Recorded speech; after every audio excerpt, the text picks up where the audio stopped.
서양이 치고 나간 바탕은 저자의 경우는 이제 총균세라고 얘기를 하고 본인들의 어떤 시간적, 지리적 그런 상황에 쌓여있던 어떤 문명이 우월할 수밖에 없었다라고 얘기를 하는데 저는 뭐 동의하지 않는 거죠. 이런 흑사병에 의해서 치고 나간 것이다. 거기에다 이제 하나 더 얘기를 들면 문자가 유럽 서양 쪽은 알파벳에 기초한 문자이고 동양은 그 당시에만 해도 제대로 된 문자는 뭐 일본이 있긴 하지만 일본은 워낙에 독특해서 혼자 떨어져 있고 섬에 갈라파고스처럼 떨어져 있는 거고 대부분 이제 한자를 쓰는 거죠. 어떤 내용을 만들어서 뿌려도 그 내용을 이해하고 전파하는 능력이 유럽에 비해서 훨씬 뒤떨어지는 거. 오죽하면 중국 애들은 간체로 바꾸겠어요. 번체에서 간체로 바꾸잖아요. 그 정도로 현대에 와서도 문맹률이 높으니까 문자 자체 체계를 변경을 할 정도로 지식의 전달이 어려운 상황이었던 거고 유럽은 이제 이 알파벳을 기초로 해서 책 찍어내서 돌려 읽으면 금세 무슨 내용인지를 이해를 하고 적용을 할 수 있는 체계가 갖춰져 있었기 때문에 서양은 순간적으로 치고 나갈 수 있는 기틀이 갖춰져 있었던 거고 유학 세계관을 가지고 있어서 이미 뛰어난 항해술로 아프리카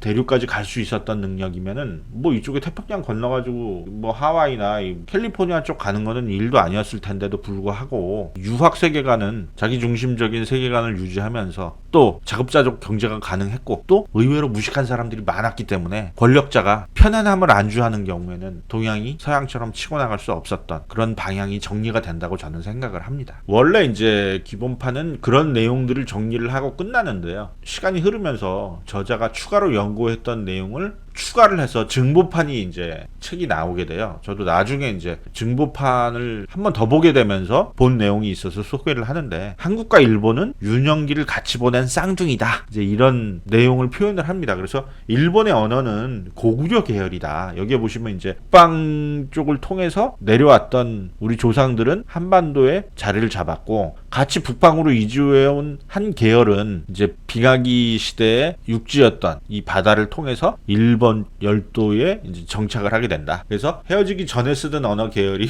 이제 고구려 계통 쪽에 이쪽에 이제 처음에 이제 고구려가 이제 세워졌었으니까 고구려 계통 언어를 쓰던 일부 세력이 넘어와서 일본 쪽에 성립이 된 거고 우리는 나중에 이제 신라는 세력이 이제 바다 쪽으로 들어온 세력이잖아요. 바다 쪽으로 들어온 세력이 통일을 하면서 그 통일된 언어가 이제 신라 쪽 계열의 언어로 이제 발달을 하고 이제 지금의 우리나라의 언어로 된 걸로 봐서는 민족 자체의 DNA 분포 구성상 같은 민족에서 출발을 했고 유년기를 같이 보낸 제로드 다이아몬드가 얘기하고 있는 이 유년기라고 하는 거는 10만 년 전을 근거로 얘기하는 거예요. 뭐 책은 뭐 1000년, 2000년의 얘기를 하는 게 아니고 몇 10만 년 단위 호모 사피엔스의 농경 정착이 완전히 정착이 돼서 국가적인 세력으로 발전하기 이전 그거를 이제 얘기하는 거예요. 그래서 DNA가 상당히 비슷한 이유가 이런 것이고 언어적으로도 어느 정도 일부 비슷한 부분이